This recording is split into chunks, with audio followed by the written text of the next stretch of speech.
देखिए, Peter Lynch अपने book beating the street में कहते हैं कि the average person can concentrate on a few good companies while the fund manager is force to diversify. क्योंकि fund manager दूसरों का पैसा मैनेज करते हैं और साथ ही साथ वहाँ पे रिडम्पशन प्रेशर भी आता रहता है, तो इस वजह से उनको डाइवर्सिफाई करने की ज़रूरत पड़ती है, उनको एक कैश कंपोनेंट भी रखना पड़ता है।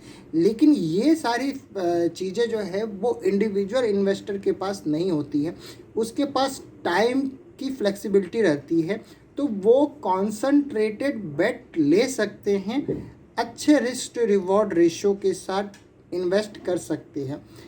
क्योंकि वो एग्जांपल देते हैं, if you invest $1000 in a stock, all you can lose is $1000। आप सिर्फ $1000 ही आप लूज करेंगे, लेकिन आप वहाँ पे यदि रुके रहते हैं, बने रहते हैं, तो आप $10,000 भी कमा सकते हैं, $50,000 भी कमा सकते हैं।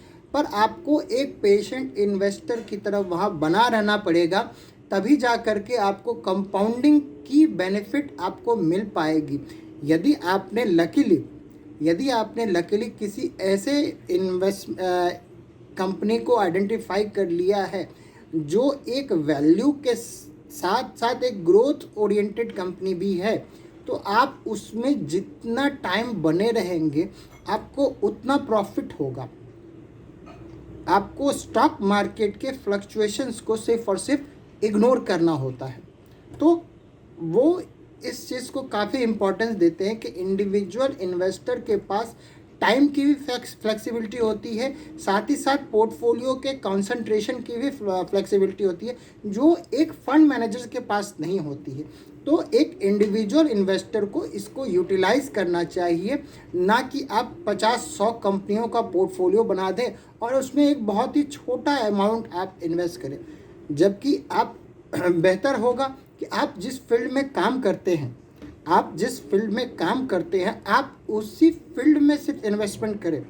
एक सॉफ्टवेयर प्रोफेशनल सॉफ्टवेयर में इन्वेस्ट कर सकता है, एक डॉक्टर जो है वो मेडिकल प्रोफेशन में इन्वेस्ट कर सकता है, दवाई की कंपनियों में इन्वेस्ट कर सकता है, क्योंकि वो कहीं ना कहीं उस फील्ड का इनसाइडर है। उसके बिजनेस साइकिल को वो जानता है, उसके प्रोडक्ट साइकिल को वो जानता है, तो वो वहाँ पे एक वाइज डिसीजन ले सकता है। वो वहाँ पे बाकी लोगों से काफ़ी ज़्यादा रिस्क ले सकता है, क्योंकि वो उसके पास एक इनसाइडर इन्फॉर्मेशन का बेनिफिट है कि उनको पता है कि कौन सी बीमारी, यदि वो डॉक्टर तो कौन सी बीमारी में कौन सी दवा यूज़ की जाती है, या उसका भी फ़िलहाल मार्केट शेयर कितना है, उसका प्रोडक्शन कौन कौन सी कंपनी करती है, इंडिया में भी करती है, फॉरेन में भी करती है। तो वो वहाँ पे पूरा कंपटीशन का भी एनालिसिस कर सकता है और एक बड़े कॉन्सेंट्रेटेड बेट को वो वहाँ पे अच्छे रिस्क टू रिवॉर्ड रेशियो के साथ प्ले कर सकता है। तो इस चीज़ को काफ़ी ज़्यादा इम्पोर्टेंस उन्होंने अपने बुक में दिया है।